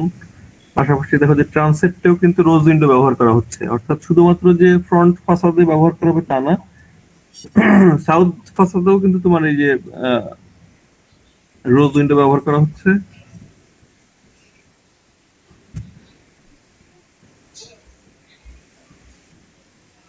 এবং নটরডেমের যদিও ভিতরের ডায়াগ্রামের ছবিটা দেখানো হচ্ছে না তোমাদের, কিন্তু এখানেও কিন্তু তোমার এই যে লায়ন ক্যাথেড্রালের মতন ভেতরে 6 পার্টিয়াল ভল্ট, তারপরে তোমার 6 পার্টিয়াল ভল্টের দুই পাশে তোমার এই বর্গক্ষেত্র তোমার ইয়ে আর কি আইলস। মানে সেই হিসেবে বলতে গেলে তোমার লায়নের যে বৈশিষ্ট্য এমনি ভেতরে, সেই বৈশিষ্ট্যগুলো আমরা ইয়েতে নটরডেমেও পাবো, একই বৈশিষ্ট্য।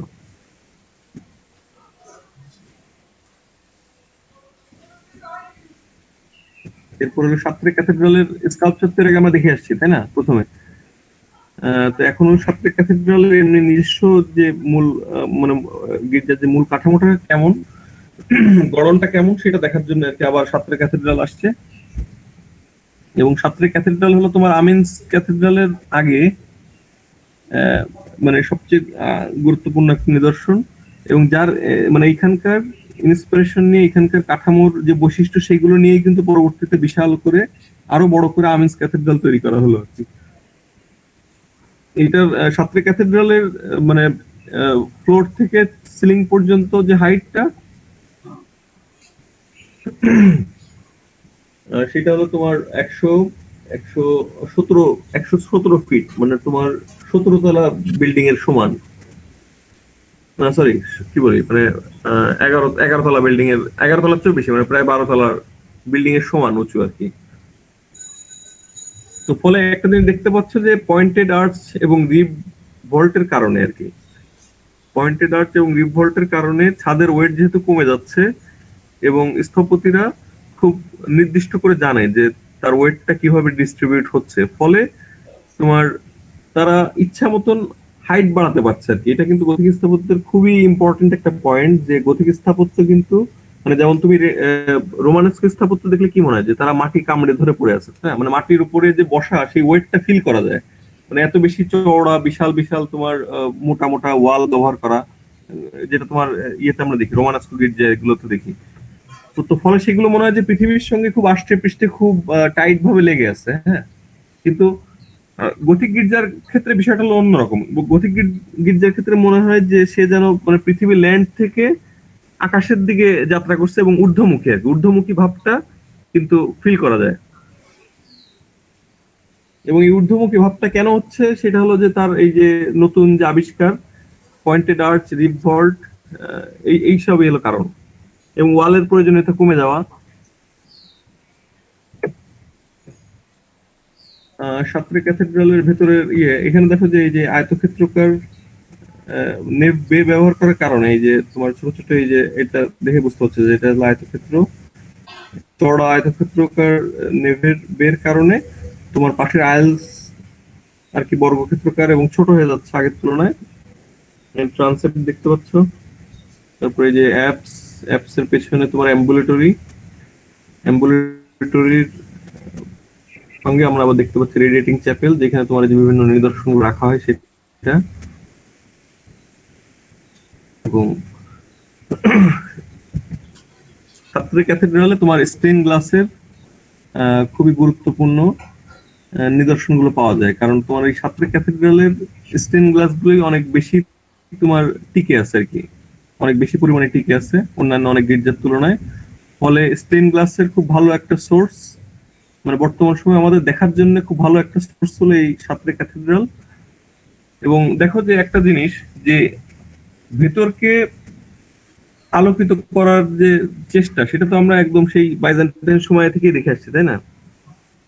যে গির্জার ভেতরকে আলোকিত করার জন্য অনেক রকমের চেষ্টা, এবং ভেতরে ডেকোরেট করার জন্য তোমার বিভিন্ন ওয়ালে, বিশেষ করে অ্যাপসে তোমার ছবি আঁকা হচ্ছে, মুরাল করা হচ্ছে আর কি। এবং সেই মুরাল গুলো দেখা যাচ্ছে যে ফ্রেস্কো পদ্ধতিতে করা হচ্ছে, বা তোমার এই যে কি বলে টেম্পেরা পদ্ধতিতে, তাই না? মানে যীশু খ্রিস্ট মাতা মেরির ছবি আঁকা হচ্ছে বিভিন্ন অংশে, গির্জার ভেতরে যে ধর্মীয় ভাব সেটাকে ফুটিয়ে তোলা, এবং একই সঙ্গে যারা অশিক্ষিত পড়তে পারে না তাদেরকেও খুব সহজে ধর্মীয় বার্তাটা পৌঁছে দেওয়ার জন্য। সেটা আমরা দেখছি ইয়েতে, তাই না? মানে মানে আর্লি খ্রিস্টান সময় থেকেই দেখছি, তাই তো? আর্লি খ্রিস্টান সময় তোমার যে বিভিন্ন ক্যাটাকম্ব গুলা, অর্থাৎ মাটির নিচের যে সমাধিগুলা, সেগুলোর ভিতরে তো দেখছি, তাই না, বিভিন্ন অংশ ডেকোরেট করা হচ্ছে। তো তারপরে একটা সময় এসে আমরা দেখতে পাচ্ছি যে বাইজেন্টাইন সময় এসে ভেতরে কিন্তু আস্তে আস্তে মোজাইকের ব্যবহার বেড়ে যাচ্ছে, মানে ছবি আঁকা বা ফ্রেস্কো করা বা তোমার টেম্পেরার চেয়ে অনেক বেশি প্রাধান্য পাচ্ছে মোজাইক চিত্র। এবং সেই মোজাইক চিত্রে কি হয়, বাইরে থেকে আলো আসে, মানে ক্লিয়ার স্টোরি থেকে আলো আসে, এসে মোজাইকের গায়ে যখন পড়ে তখন সেটা আবার রিফ্লেক্ট হয়ে গির্জার ভিতরে একটা অন্যরকম স্বর্গীয় আভা তৈরি করে, তাই তো? মানে এটা কমন সেন্স থেকে আমরা বুঝতে পারছি। বাইরে থেকে যখন তোমার টাইলস এর উপরে সে আলো পড়ে ভেতরে, তখন সেই টাইলস থেকে আবার আলোর যে রিফ্লেকশন সেটা কিন্তু সারা গির্জায় আস্তে আস্তে ছড়ায় আর কি। তো ফলে একটা অন্যরকম একটা পরিবেশ তৈরি হয়। তো এই আলো ছড়ানোর ব্যাপারটা কিন্তু গথিক স্থাপত্যেও আমরা পাই, কিন্তু গথিক স্থাপত্যের ব্যাপারটা কিন্তু তোমার বাইজেন্টাইন সময়ের চেয়ে বেশ খানিকটা আলাদা। যেমন বাইজেন্টাইন হচ্ছে আলো বাইরে থেকে এসে ভেতরে আসছে, আসার পরে ভেতরের এই মুরাল গুলাতে মানে টাইলস মুরাল গুলোতে আলো পড়ে সেটা আবার রিফ্লেক্ট হচ্ছে চারিদিকে। আর এইখানে তোমার দেখো গথিক স্থাপত্য হলো বাইরে থেকে আলো আসছে, এসে সে যখন গির্জার মধ্যে প্রবেশ করছে মানে ইয়ে দিয়ে ক্লিয়ার স্টোরি দিয়ে, তখন এই গির্জার ক্লিয়ার স্টোরিতে লাগানো যে স্টেন গ্লাস, সেই স্টেন গ্লাসে সে কিন্তু ফিল্টার হচ্ছে, ফিল্টার হয়ে কিন্তু আলোর বাধা তৈরি হচ্ছে না, একটা ফিল্টার হয়ে সেই মানে আলোটা ট্রান্সফর্ম হয়ে ভেতরে এসে রঙিন একটা আলো পড়ছে আর কি। অর্থাৎ বাইরের আলোটাকে সরাসরি নিয়ে আসা হচ্ছে, কিন্তু সেটাকে ফিল্টার করে একটা রঙিন অন্যরকম একটা ভাবে নিয়ে আসা হচ্ছে। মানে ভিতরে এসে ইয়ের বাইজেন্টাইন সময়ের মতন রিফ্লেক্ট হচ্ছে না, সরাসরি ভিতরে আসছে, কিন্তু আলো আসার পথে সরাসরি সে ফিল্টার হয়ে অন্যরকম একটা একটা রূপান্তরের মধ্যে দিয়ে একটা খুব কালারফুল একটা অন্যরকম পরিবেশ তৈরি হচ্ছে। আবার এটা আরেকটা ব্যাপার, সেটা হলো যে তোমার এই গির্জাগুলোতে যেই ক্লিয়ার স্টোরি আমরা দেখতে পাচ্ছি সেটা কিন্তু মানে আলো এসে ভিতরে আলোকিত করাটাই কিন্তু মূল উদ্দেশ্য না, মানে এসে একদম আলো আলো হয়ে যাক বিষয়টা তার শুধু তার মানে সেটা চাচ্ছেন না। আলোটা কিন্তু এই ট্রান্সফর্ম হয়ে কিন্তু মানে কিছুটা ফিল্টার হয়ে যাচ্ছে আর কি, অর্থাৎ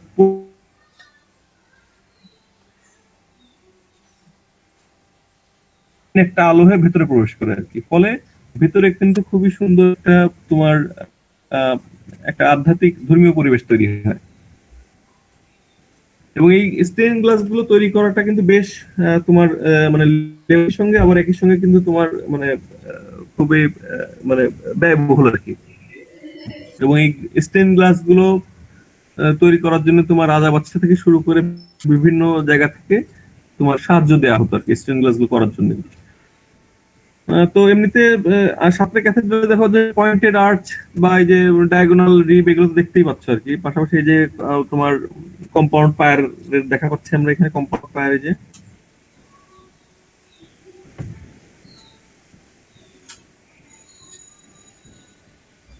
এখন দেখো যে একটা virgin and child and angels Notre Dame de la Belle ভেরিয়ার কোয়ার অফ সাঁতরা ক্যাথেড্রাল। কোয়ার মানে হলো তোমার যে ধর্মীয় প্রার্থনা সঙ্গীত গাওয়ার যে জায়গাটা সেটা হলো কোয়ার। এই যে এটা হলো কোয়ার, সাঁতরা ক্যাথেড্রালের কোয়ারে এই এই এরকম একটা স্টেন গ্লাসের কাজ আমরা পাচ্ছি। এবং এই স্টেন গ্লাস গুলো তৈরি করার জন্য তোমার মানে যে পদ্ধতিটা সেটা একটু সংক্ষেপে আর কি আমি যতটুকু পারি তোমাদেরকে বোঝাই বলার চেষ্টা করি।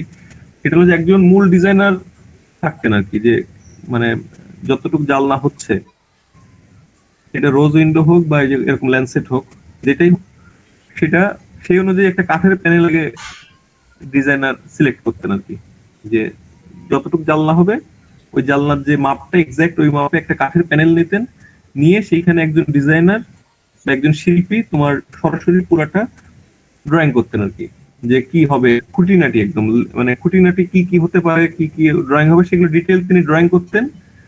করার পরে ওনার কাজ শেষ হলো। তারপর এখন তোমার গ্লাসের যারা কাজ করে আর কি, যারা তোমার গ্লাস তৈরি করে, গ্লাসের ব্লোয়ার ব্যবহার করে গ্লাস তৈরি করে আর কি, তো তারা আর কি গ্লাস তৈরি করতেন বিভিন্ন কালারের গ্লাস। গ্লাস তৈরি করার পরে সেটা চলে যেত তোমার আরেক শ্রেণীর গ্লাসের কারিগরের কাছে, যারা তোমার এই গ্লাসগুলোকে এই কেচির মতন একটা যন্ত্র আছে, এটার কি নাম আমার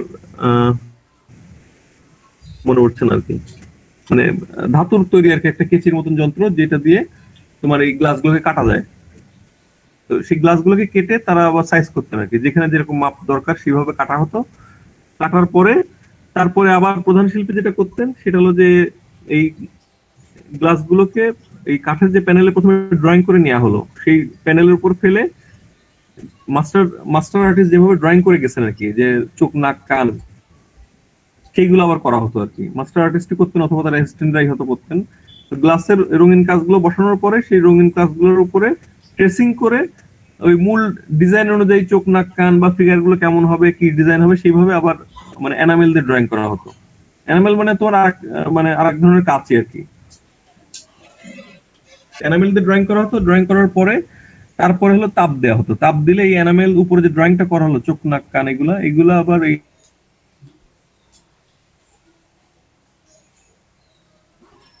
সেগুলোকে আবার লাগানোর জন্য তোমার লেডের ব্যবহার করা হতো বা সীসা ব্যবহার করে ছোট ছোট টুকরোগুলোকে পিসগুলোকে জোড়া দেওয়া হয়।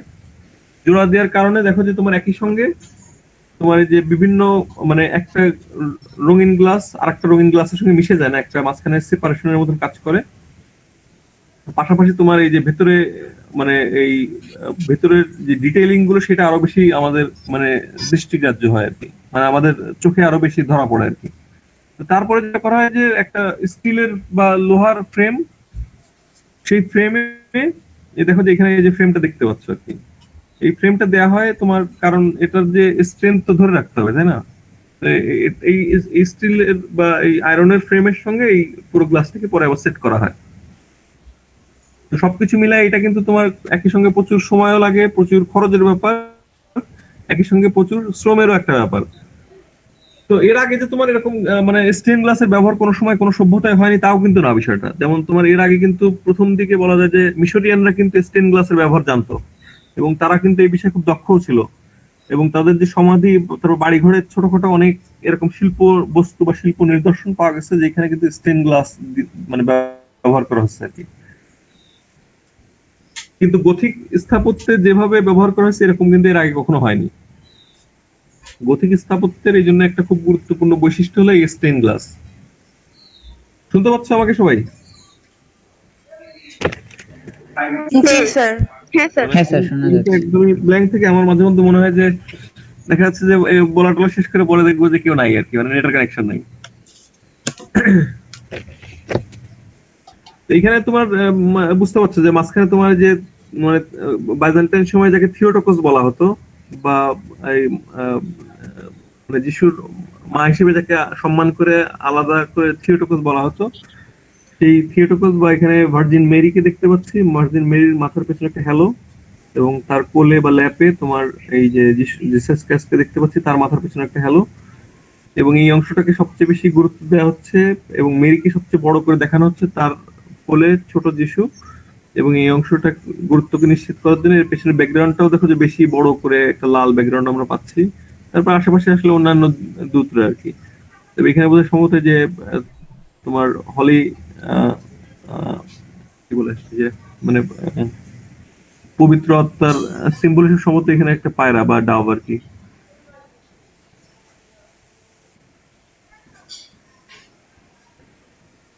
এটা হলো আরো ক্লোজ ভিউ।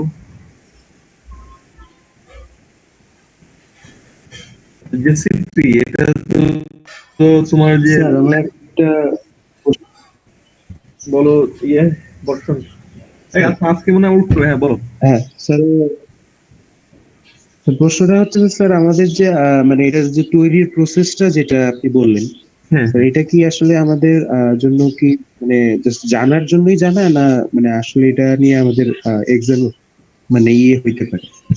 এটা তো বলতে পারছি না, এটা তো হতে মানে পারে। এই প্রসেসটা তো অনেক জটিল স্যার, এখন না প্রসেসটা তো স্যার অনেক জটিল। মানে একজন মাস্টার ডিজাইনার একটা কাঠের প্যানেলে একটা ড্রয়িং করে পুরাটা, এবং ওই কাঠের প্যানেলটা হলো তোমার যে মাপের জানলা সেই মাপেরই কাঠের প্যানেল। তো মাস্টার ডিজাইনার ডিজাইন করে যাচ্ছেন, ড্রয়িং করে যাচ্ছেন, ড্রয়িং করে যাওয়ার পরে দেখা যাচ্ছে যে গ্লাস তৈরি করে যারা, তারা গ্লাস তৈরি করছে, কালার বিভিন্ন কালারফুল গ্লাস তৈরি করার পরে আবার এক শ্রেণী আছে যারা এগুলো কেটে কেটে সাইজ করে আর কি। সাইজ করার পর দেখা যাচ্ছে যে মাস্টার আর্টিস্ট বা তার অ্যাসিস্ট্যান্ট যারা, তারা এটার উপরে কাঁচের উপরে কাঁচটা ওই কাঠের প্যানেলের উপর রেখে ট্রেসিং করে করে ওপর উপরে চোখ নাক কানে ডিটেইলিং গুলো করে আর কি। তারপরে আবার এগুলো জোড়া লাগানো হচ্ছে লেড দিয়ে, লেড জোড়া লাগানোর পরে এটা ফ্রেমের সঙ্গে অ্যাটাচ করে দেওয়া হচ্ছে যাতে এটা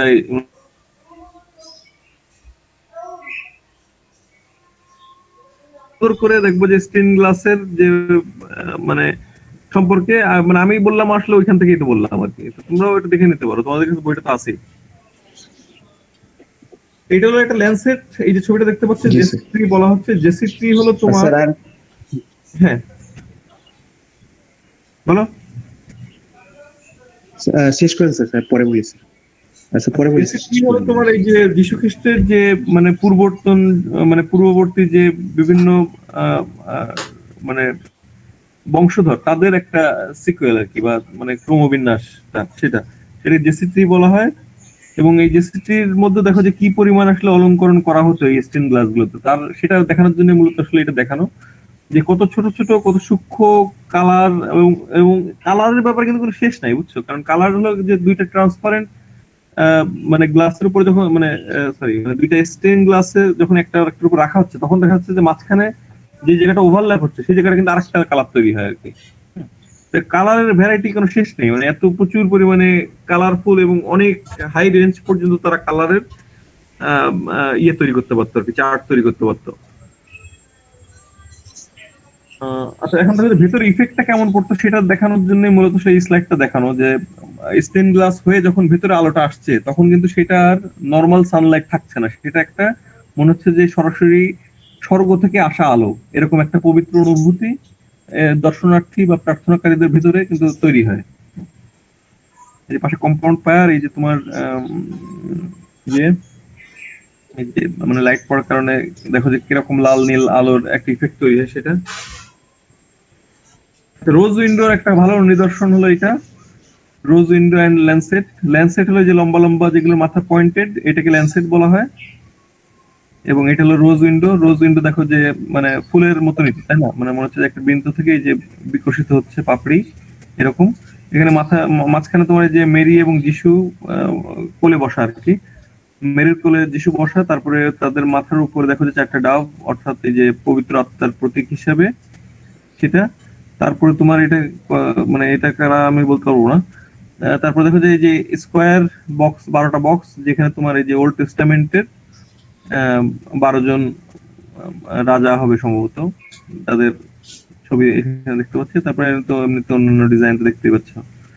আচ্ছা, এই আজকে এই পর্যন্ত থাকুক, আমি এরপরে আবার দেখা হচ্ছে কবে?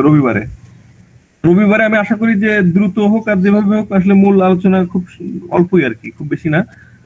রবিবারে আশা করি যে শেষ হয়ে যাচ্ছে গথিক, আর মঙ্গলবার থেকে মানে সামনের মঙ্গলবার থেকে তোমাদের ভাইবাটা হচ্ছে আর কি। আমি এই শুক্রবারেই পারলে প্রথম 10 জনের নামটা দিয়ে দেবো আর কি, শুক্র শনিবারের দিকে। ঠিক আছে, ভালো থাকো সবাই। স্যার আমার একটা প্রশ্ন ছিল স্যার, মানে আপনি তো স্যার আর্থুজা এজেস এর কথাটা বলতেছেন স্যার, এখন আমরা মানে আর্থুজা এজেস এর ভাষাটা হচ্ছে একটু স্যার তাইলে কি স্যার আমরা মডার্ন আর্ট যে বইটা দিচ্ছি, ওয়েস্টার্ন আর্ট যেটা হিস্ট্রি অফ ওয়েস্টার্ন আর্ট যে বইটা দিলেন আপনারা, ওটাও কি আমরা নিতে পারি? অনেক সংক্ষিপ্ত, বুঝছো? ওয়েস্টার্ন হিস্ট্রি অফ ওয়েস্টার্ন যে বইটার কথা বলছো সেটা হলো যে অনেক ক্ষেত্রে অনেক মানে সংক্ষিপ্ত। তো ওইটা তো ভালো বই, অবশ্যই western history of western art পড়তে পারো। তারপরে তোমার বাংলা যে বইটা আছে বিশ্ব শিল্পের রূপরেখা, অলোক মুখোপাধ্যায়ের, এই বইটা তো অনেক ভালো একটা বই, অনেক ভালো বই, এই বইটা পড়তে পারো। আর তোমার যদি বাংলা বইটা একটু পড়ে বা হিস্ট্রি অফ ওয়েস্টার্ন আর্টটা পড়ে তারপর আর্থুজা এজেস পড়ো, তুমি কিন্তু এমনিতে অনেক ভালো বুঝতে পারবা। একটু কষ্ট করতে হবে, আর সবই তো তোমাদের বলা হচ্ছে তা না। যেমন এই কিছু কিছু জায়গায় বললাম আর কি, যেমন স্টেন গ্লাসেরটা যদি কারো বুঝতে অসুবিধা, একবার পড়ে নিতে পারো এটা, আর্থুজা এজেসে এটা আছে। তারপর তোমার এই যে গথিক স্থাপত্যের যে বিভিন্ন অংশের কি নাম, সেটা কি কাজ বা কি বর্ণনা, সেটাও তুমি এটা দেখে নিতে পারো। এগুলো তো বলছি না যে তোমার মানে সব ওইখান থেকে পড়তে হবে সব, তা তো না বিষয়টা। তো ওই বইটা কম্পারেটিভলি অনেক ভালো আর কি, মানে আর্থুজা এজেসটা তোমার ডিটেইলও আছে, আবার ডেসক্রিপশনটা বেশি আছে কি। ঠিক আছে, তো ভালো থাকো সবাই। আচ্ছা স্যার, সামনের রবিবার হচ্ছে মানে অনলাইন ক্লাসে দেখা হচ্ছে আর কি।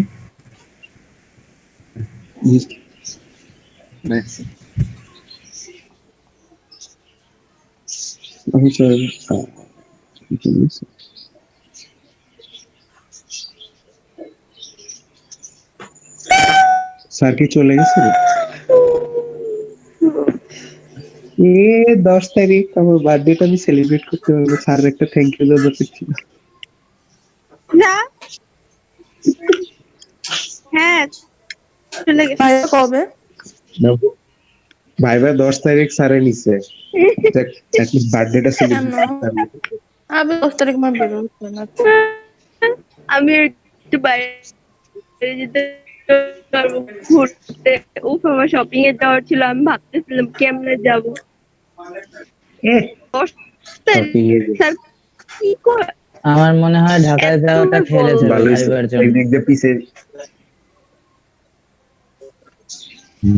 আচ্ছা ফরিদকে ঢাকায় কোথায় আসলে স্যারের শেষ হয় না?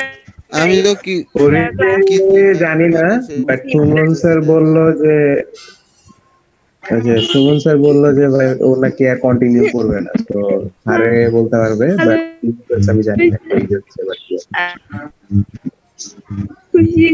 ও জাস্ট আর ভাইভাতে স্যাররা বলতো না স্যার প্রতিদিনই ঘুমাইছিলাম ক্লাসে, কিছুই পারি না, খালি খালি ফার্স্ট স্যার কিন্তু মাঝে মাঝে আসে আবার কলের মধ্যে। আমার আমার কেন জানি আমি লাস্ট মনে হয় বই পড়ছি 2019 সালের অক্টোবর মাসে, তারপর আমি একটাবারও কোনো বই খুলিনি। আবার এখন বই পড়া আচ্ছা লাগে, ভাই ভাই কি জ্বালা। আচ্ছা আমার আমি একটা আমাদের কথা ঢাকা হচ্ছে ভার্সিটির যে আমার আমরা চারুকলা থিওরি পড়ে আর বই জন্য পড়ি নাই। ভালো হয়েছে, পিছিয়ে আমার একটা কথা হচ্ছে শুনছি, হয়েছে। আমার একটা কথা হচ্ছে যে আর্টফুল এজেস যে মানে যেই রকম গ্রামাটিক্যালি ভাষাগুলো ইউজ করছে, মানে ও কাইন্ড অফ বলা যায় যে সাহিত্যিক ভাষা। সাহসে চলে গেছে। আচ্ছা আমার কথা কেউ শোনোস? জি হ্যালো, জি শুনতে পাচ্ছি। শুনতেছি ভাই। কি কে কে তুই? বললাম যে কেন আর্টফুল এজেসে অরিন্দম না বলবো না কি জানি বললো, অরিন্দম বলবো। আমি তোর বড় ভাই শুন কথা শুন। আর্টফুল এজেসে যে সাহিত্যিক ভাষা ইউজ করছে, ভালো লাইক হয়েছে সকালে এই বসছি স্টেপটা আগে ইজিপ্ট নিয়ে, করে নাই, ইজিপ্টের ক্লাসে শুনি আমার একটা অবশ্যই বুঝতেছে। দেবতাদের পাঠটা পড়তে গিয়ে মনে হয়েছে যে দুই তিনটা শব্দ যে আরে খুবই কথাটা কইতে দে। তো এখন এখানে জোর গলা দিয়ে ভাষাগুলো বলে হচ্ছে দেন একটু শুনতেছি। মানে বেশি ক্রিটিক্যাল লাগছে আমার কাছে, লাইক মানে কাহিনী কে করে রে ওয়ার্ড গুলা খুঁজে তারপরে বুঝতে তুই? হচ্ছে, ঠিক আছে কইতাবি না যা তো বিশ্বশিল্পের কইতাবি না। রূপরেখা বইটা তো মনে হয় পিডিএফ নাই কারো কাছে নাকি? আরে পিডিএফ তো নাই, এটাই তো এক যন্ত্রণা, এ কারণ ওই আবার কি মার্কেটে যে পাবো কি না এগুলো আর একটা সংবাদ। না না না না, সারে দিছিল কয়েকটা, বিশ্বশিল্পের রূপরেখা ভাই আমার ম্যানেজ হয়ে যাবে। আমার ম্যানেজ হয়ে যাবে, আমার মামার বাসায় আছে, আমার এখানে এক মামা আছে, তার বাসায় আছে, আমি দেখছি। যদি ছবি তুলে পাঠাইতে পারিস একটু দিস, দোয়া করবো না তোর জন্য। 1000 পেজের বই আমি কি ছবি তুলে লিটারেচার পাঠাই। পড়তেছি সেরকম মনে হয়েছে। তোর 1000 পেজ দিতে কইছে কেটা? 1000 পেজ তো কত 1000 সামথিং পেজ, ওইটার মধ্যে তো আর আসলে এত কিছু দিতে কইছে না। আমারে যাইতে দিবে করোনার মধ্যে, তারপর এই মার্কেটের এই গিঞ্জি চিপায় ওই দিন বাইরে দিয়ে আমার গিয়া শরীর ঠান্ডা হয়ে গেছে, ভাই থাক আমার লাগবে না ওরে বই বাবা করোনা। কি কইস তুই? তোরে তো করোনা একেবারে ধরে মাইরা ফেলবে। এখনো হয় নাই, এই জন্য একটু সেফ আছি, চিন্তা মুক্ত। ঠিক আছে, ব্যাকগ্রাউন্ড মিউজিক আবার কেটা দেয়? আমি আমি তো ডেইলি বাইরে, আমার তো কিছুই আমার বডিতে হচ্ছে, হ্যাঁ খুলি, লোহার শরীর, আমার আবার কিছু হয় না সহজে, ভগবান না। এই আমার ভোপাইছি হ্যাঁ। জি জি কিন্তু বাবা দাদা কই? এ সুপ্রিয় ইয়েটা কই? সুপ্রিয়তা নাই, সুপ্রিয়তা নাই আজকে। এলেই তো কই, নাহলে দাদা তো রেগুলার তোর খুঁজে। সন্তু কই? আমি কই দাদা সন্তু তো আসে নাই। তাই আমি এত জনপ্রিয়? হ্যাঁ একেবারে। আচ্ছা শোন, একখান কাহিনী হইতেছে কি, তোর সাবমিশন যদি মিস হয়, তোর ধর আমাদের ফার্স্ট ইয়ারের ড্রয়িং এর সাবজেক্ট কয়টা, 6টা না? তো কোনো একটা সাবজেক্টের কতগুলো সাবমিশন মিস হইলে তো ফেল টেল আসার সম্ভাবনা আছে কি? ধর কারো যদি এটা হচ্ছে জানি না। সাবমিশনের তো 50, এটা এক্সাম মেইন এক্সামের সাবমিশন থেকে 50 মার্ক যাবে নাকি তার কম যাবে? ধর আমি একটু জানতাম যে আমাদের যেটা মানে নর্মাল যে এক্সাম হইতো, কারণ ওইটার মধ্যে হইতো কি যে হ্যাঁ 50% মার্ক হচ্ছে আমার এক্সামের মার্ক, আর 50% হচ্ছে লাগে আমার ক্লাসের সাবমিশনের মার্ক, ঠিক আছে? তো এখন অনলাইনে হচ্ছে লাগে এক্সাম হবে কিনা এটা সুমন স্যার ওই দিন জিজ্ঞেস করার পরে স্যারে বলছে যে আগে বাচ্চা থাকো পরে এক্সামের কথা চিন্তা করো। তো ওরা এখন নাকি কিছু না চিন্তা করতেছে, আমার এখন আমি কথা জানি না হইতেছে গিয়া কি। তোর এমনও হইতে পারে যে সিজিপি সিস্টেমে তোর 100-40 পাস না, সিজিপি সিস্টেমে হুম ধর হুম 140 মার্ক, তাহলে তোর মেইন 40 পাস, যখন হ্যাঁ। মনে কর সশরীরে ফিজিক্যালি পরীক্ষা হইতেছে ধর চারু কলেজে যাইয়া, তো হওয়ার সময় ধর ইসে ওখানে যে 50 হুম 50-এর ভিতর সাপোজ হচ্ছে 29-30 এরকম আসলো সাবমিশনের টোটাল এভারেজে মনে কর ধর সাবমিশন মিস থাকে হুম যদি টোটাল এভারেজে হচ্ছে 8-9 এসে যায়, তাহলে তোর 40 হইলো না টোটাল মিলায় 100-র মধ্যে, তাহলে কি ফেল এসে যাবে?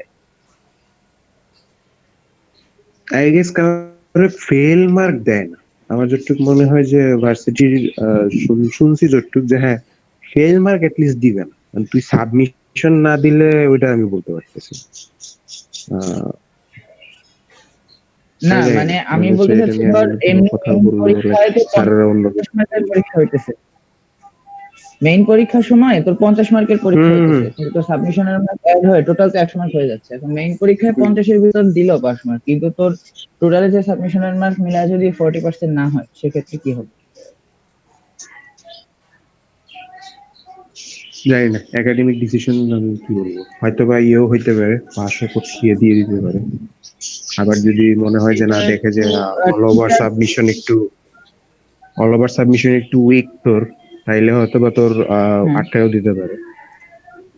মানে এটা হচ্ছে লাগে যে তোর রেজাল্টের উপর ডিপেন্ড আচ্ছা করে। ধর যাদের আটকাইছে এর আগে কোনো মতে, তাদের তারপর আটকানোর পর থেকে বের হইতো কিভাবে? মানে ধর কলেজ স্কুল কলেজের কাহিনী তো আলাদা, এখন ভার্সিটির কাহিনী কেমন কি অতটা বুঝতে পারি নাই এখন, এই জন্য জিজ্ঞেস দেখ করতেছি এখন যদি কোনো মতে আমিও কিছু তোর আটকায় মতোই সেক্ষেত্রে একটা কি হবে? স্টুডেন্ট ফার্স্ট ইয়ারে, ঠিক আছে? তো আমার আসলে ওইরকম কোনো অভিজ্ঞতা নেই, বাট কোনো সিনিয়ররা শুনি নাই বলতে কোনোদিন যে আসলে ওই এক্সাম দিয়া ফেল করে আটকায় রয়েছে। আমার যতটুকু জানা মতে ইয়ার ড্রপ দিতে হচ্ছে লাগে যে ফার্স্ট অফ অল কেউ স্যাটিসফাইড না, এই জন্য অনেকে ইয়ার ড্রপ দিত যে নিজের রেজাল্টের কারণে, বা অনেকে হচ্ছে ওই যে অ্যাটেন্ডেন্স যে ব্যাপারটা এটার জন্য হচ্ছে লাগে এক্সাম দিতে পারতো না, এর জন্য ইয়ারড্রপ দিছে। এখন ফেল করায় দিছে কিনা আমি আসলে এরকম কারোর শুনিনি যে মানে তাহলে এই ব্যাপারগুলা ভালো করে জানতে হবে না? এগুলা কেমন কি সিস্টেম সব জানতে হবে না? জানা তো দরকার, এখন কার কাছে শুনলে একেবারে সঠিক ইনফরমেশন পাবো এটা তো একটা চিন্তার বিষয়। ফেল দিবে না, আই গেস। কারণ স্যারদের কাছে আমার ডিরেক্টলি জিজ্ঞেস যতটুকু করবো। জানা মতে যে স্যারেরা যথেষ্ট, মানে আমাদের ডিপার্টমেন্টের স্যারেরা যথেষ্ট ভালো নাম্বারই দেয়। লাইক এমনি অন্যান্য আমার ডিপার্টমেন্টে কি বলে, এসকেএস ক্লাসে হচ্ছে, আমার এস এসকেএস ক্লাসে ক্লাসটা খুবই সাবমিশন ক্যাচা একটা, গেছে বুঝছিস? হ্যাঁ আমি জানি, সাবমিশন একটা। ওই দিন স্যার অ্যাটেন্ডেন্স দিতে বলছে, তখন স্যারে বলছে যে যার যেটা সাবমিশন ততগুলা দেয়, তত মার্ক। তো তোর সাবমিশন হচ্ছে একটা, দেবদত্ত একটাও সাবমিশন দেয় নাই। আর আরেকটা কে যেন ছিল, একটা না আমার হচ্ছে আকি, হ্যাঁ আকি ছিল, হ্যাঁ আমেন হ্যাঁ, তো আক্তার আকি, ওরও আমি একটা সেই সাবমিশন। ক্ষেত্রে বলতেছি সাপোজ এখন এক্ষেত্রে কোনো সমস্যা হয়ে যাবে কিনা, আমি শুধু এসকেএস ক্লাসের কথাই ভাবতেছি, মানে ওই ক্ষেত্রে এসকেএস ক্লাসে কোনোভাবে কিছু আটকায় কিনা। তুই হচ্ছে ধর এমন কামাল স্যারকে যদি ডিরেক্ট জিজ্ঞাসা করিস, স্যারের হয়তো জিনিসটা খেয়াল না করলো, মানে তোর জিজ্ঞাসা করার জন্য ধর নজরে এসে গেল স্যারের, ধর এমন কারো কাছে ওই জিজ্ঞেস করিস স্যার ধর কামাল স্যার শোন, বাদে, আমি বুঝতে পারতেছি মনে হয়। আমি হ্যাঁ বুঝছি, আমি তোর একটা সাজেশন দেই, লাইক তুই তোর যদি পার্সোনালি মনে হয় যে জিনিসটা কি হইতে পারে, আমাদের ফার্স্ট অফ অল আমাদের হ্যাঁ ক্লাস টিচার প্লাস হচ্ছে লাগা যে স্টুডেন্টদের জন্য যে ইয়ে থাকে, সুমন স্যার আছে আমাদের ডিপার্টমেন্টে, কি তুই স্যারের সাথে হচ্ছে পার্সোনালি হুম কথা হুম বলতে পারিস। কারণ স্যারই হচ্ছে লাগা আমাদের ফোনে রেজাল্ট বা যেটাই বলিস, হ্যাঁ ফোনে, সামনাসামনি গিয়ে তোর কথা বলার কোনো সুযোগ নেই আই গেস। স্যার, ফোনে কথা বললে মনে হয় এমনি ভালো স্যার হবে। আবার রেগে রেগে রেগে টেগে যাবে না তো? রেগে গেলে মনে কর যে তোর দরকার ভাই। শোন, আমি একটা কথা কি, কে- স্যার আমার ওই দিন বল, কেন জানি সুমন স্যার আমার খালি ভয় করে।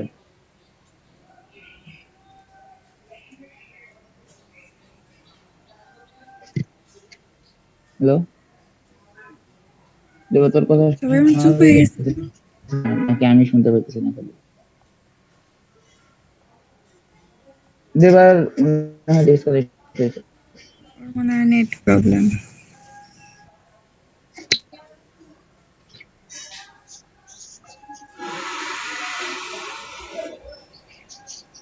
এখন দেখ স্যারের ব্যাপার, স্যারেরা কি করে। তো তোর যদি মনে হয় যে না পার্সোনালি ডিস্টার্ব মনে হচ্ছে যে না এটা হইতে পারে, তুই স্যারের সাথে শেয়ার কর, স্যার দেখ কি বলে।